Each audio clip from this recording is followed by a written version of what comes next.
جاہل کے سامنے عقل کی بات نہ کرو، کیونکہ پہلے وہ بحث کرے گا، پھر اپنی ہار دیکھ کر دشمن لگ جائے گا۔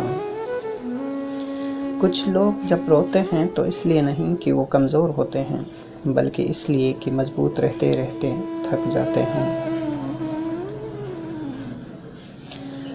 اگر آپ اپنی زندگی کو خوشگوار بنانا چاہتے ہیں تو ایک جوئی اور نکتہ چینی سے دور رہیے۔ ماں باپ کا گھر بکا تو بیٹی کا گھر بسا، کتنی نامراد ہے یہ رسم جہیز بھی۔ وقت گہرے سمندر میں گرا ہوا موتی ہے، جس کا دوبارہ ملنا ناممکن ہے۔ ماضی بدل نہیں سکتا، مگر حال اور مستقبل آج بھی ہماری مٹھی میں ہے۔ رشتے اور شیشے دونوں ایک ہی انسانی غفلت سے ٹوٹتے ہیں۔ ہمیں یہ یاد رکھنا چاہیے کہ شیشے کا متبادل شیشہ تو مل جاتا ہے، مگر رشتے کے متبادل رشتے نہیں ملتے۔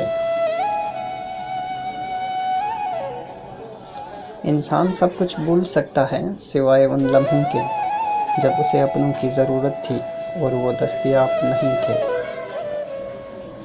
محبت اور دوستی، یہ دو چیزیں ہر طوفان کا مقابلہ کر سکتی ہے، مگر ایک چیز ان دونوں کے ٹکڑے ٹکڑے کر سکتی ہے، وہ ہے غلط فہمی۔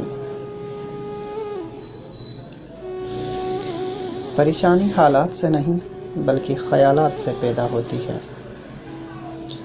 سچ بولنے سے انسان کو ذہنی پریشانیوں سے نجات ملتی ہے اور اس کا دل ہلکا ہو جاتا ہے۔ رشتے نبھانے کا ظرف نہ ہو تو رشتے بنانے سے بھی گریز کیجیے۔ سننے والا سن کر، دیکھنے والا دیکھ کر اور سہنے والا سہ کر جب خاموش ہو جائے تو سمجھ لینا کہ اب اس کا معاملہ اللہ کی عدالت میں پہنچ گیا ہے۔